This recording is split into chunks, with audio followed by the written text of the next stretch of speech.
Hello there, and welcome to a first for my channel, where I rank one of my all-time favorite RPG series, Star Ocean. With the remaster of Star Ocean First Departure on the way, I thought what better time than now to just do a quick ranking of where each Star Ocean game stands for me on a personal level. This will not be an in-depth review of any title in the series. In fact, as a challenge, I'm making it a point to keep what I have to say about each game to approximately 1 minute. Please bear in mind that these are just my personal opinions and not facts, so if you don't agree with any of my views, please feel free to leave your own views in a comment. I will keep this as spoiler-free as possible, and with that said, let's get right into my ranking of the Star Ocean series.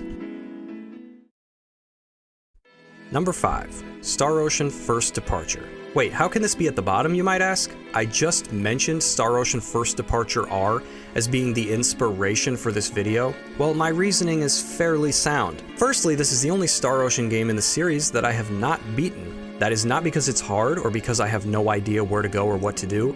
It's just because I can't get into it. Star Ocean First Departure looks and plays exactly like Star Ocean The Second Story. This isn't necessarily a bad thing in itself, but considering that it looks and plays nothing like the first Star Ocean, I still feel as though I'm not playing the first Star Ocean. The story isn't bad, but I feel as though the voice acting kind of rushes things along. It's as though the characters only say what need be said. Just about everything else so closely resembles Star Ocean The Second Story that you almost feel as though that's what you're playing, only heavily watered down. Number 4. Star Ocean Integrity and Faithlessness. Before you stop watching in disbelief, I ask that you simply listen to why this game is not at number 5 on my list. Star Ocean 5 is not very good, I won't contest that. I think many would agree that it has the worst story out of the entire series.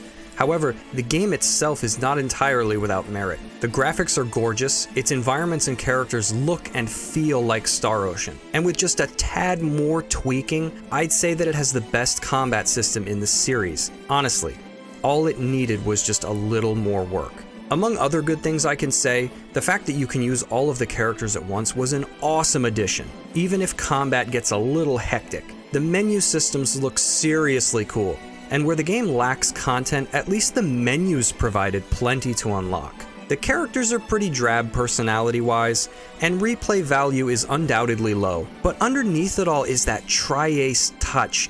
You can feel that groundwork that could have given this game that epic adventure feel that made Star Ocean what it is. It's almost as though someone pulled the funding though, and Tri-Ace had to wrap up an incomplete entry in the series. Maybe someday we'll find out what went wrong.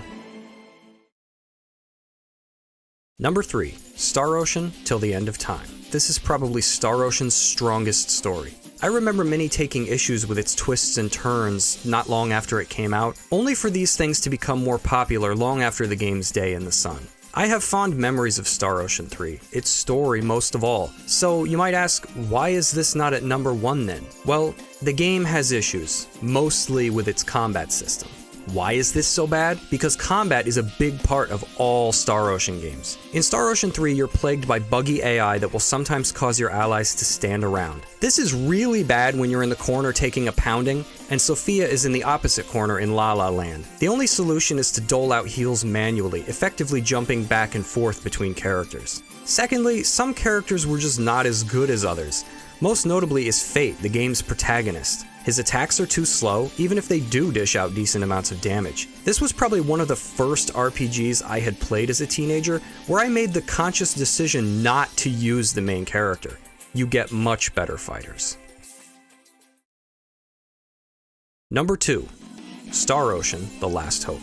Were I instead talking about The Last Hope for Xbox 360, that version would rank lower due to freezing issues and having to constantly swap out discs later in the game. Nope, instead the PS3 version fixed all of that by presenting itself on one single disc. The game may not have the best story or characters, honestly I don't really like the majority of both, but it makes up for that with great combat and tons of content. You can easily pump over 200 hours of time into your first foray into this game. Sure, you can say that about Star Ocean 2 and 3 as well, but this game keeps you engaged with its content first, and its story second. If you can get past the oddly expressionless characters, the mediocre voice acting, heck, just switch it to Japanese, and the subpar story, there's a great game to be had here. Please understand, this game barely beat out Star Ocean 3. Star Ocean 3 has the better story, but Star Ocean 4 has the better gameplay. It was a close call.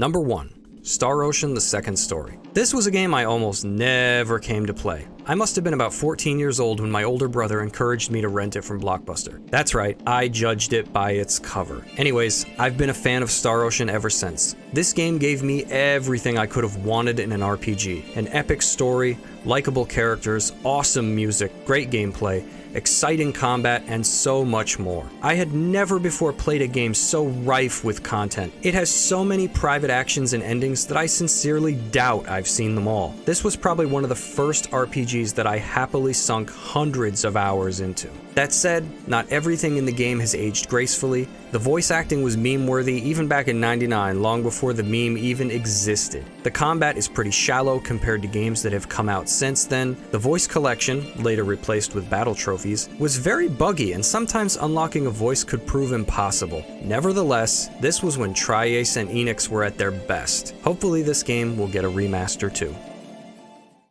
Well, that's my ranking of the Star Ocean series. Remember, these are just my own personal opinions. If yours are different, by all means, leave them in a comment. I'd love to hear them. Don't forget to hit the like button if you enjoyed this video, and share this video with any fellow Star Ocean fans. Don't forget to subscribe before you go so you don't miss out on other content like this. And last but not least, thanks for taking the time out of your busy day to watch, and I will see you next time.